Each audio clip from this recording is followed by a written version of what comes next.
It's 8:38. This is Times Radio Breakfast. Supermajority is surely the word of the election. Whether any majority will be super is up to you to judge. But the polls are right. But if the polls are right, by Friday, Labour will be in power, probably with a huge number of MPs.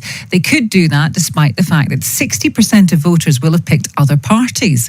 For years, Conservative and Labour governments have ended up with power despite never getting close to 50% of us voting for them. Some think that is a good thing as it creates strong government.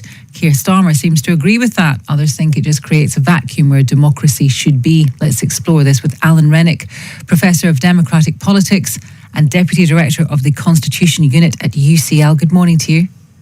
Good morning. We quite often have this debate, but whenever we try to address it or change it or ask people what they think, they don't seem that engaged. Do you think, I don't know, do you think we will ever change our voting system?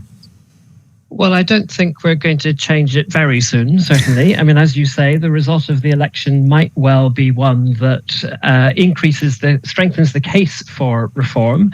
It might well be that we get the most disproportional election result that we've ever had in the UK on Thursday, with Labour getting, potentially, according to some of the polls, 70% of the seats on the basis of only around 40% of the votes, while the Conservatives possibly get, 20% of the votes, but only 10% of the seats. These are the sorts of things that are possible, according to the polls at the moment.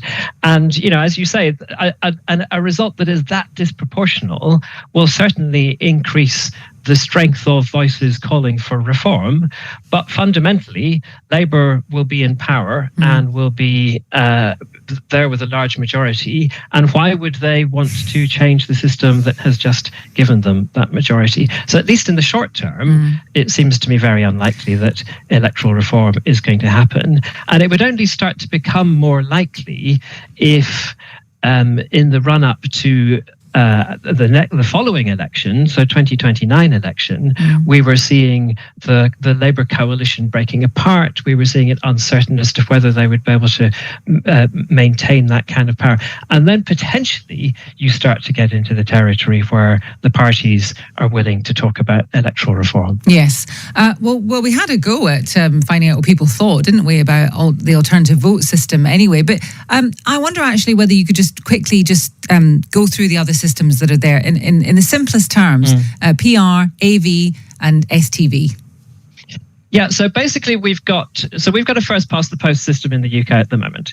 And first past the post is one member of a family of systems that's called majoritarian.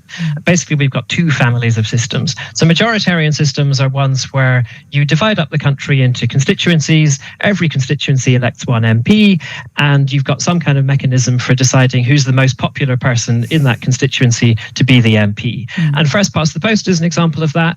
In France, we've got 2 rounds of voting happening at the moment. That's another version of this. The alternative vote system that you mentioned there, which was the one put to voters in the 2011 referendum, that's another one where rather than just voting for one candidate, you get to rank the candidates in order of preference. So that's one family. And then the other family is what are called proportional systems. And the idea there is that by design, the system tries to allocate the seats in proportion to votes across the parties. So you would have a region with kind of 5 or 6 MPs being elected from that region, and you would make sure that if a party got 40% of the votes, then it would get about 40% of the seats from that region, and so on. And then there are lots of different versions of proportional systems, just as there are lots of different versions of majoritarian systems. Yes. Well, this is the thing. It's not complicated, but there are so many different options. I wonder whether people just opt for the simplicity of what they have known, even though they get annoyed about it. And I also wonder, the Reform Party, because they probably feel they're going to be badly served by this system, whether them becoming more vocal about it, Nigel Farage perhaps becoming more vocal about it, will actually have any impact. Not immediately, but over the next 5 to 10 years.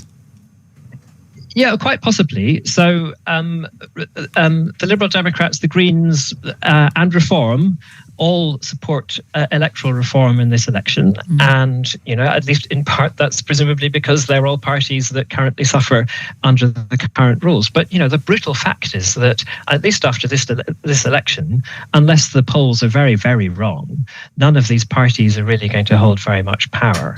So they're not going to be able to push it through.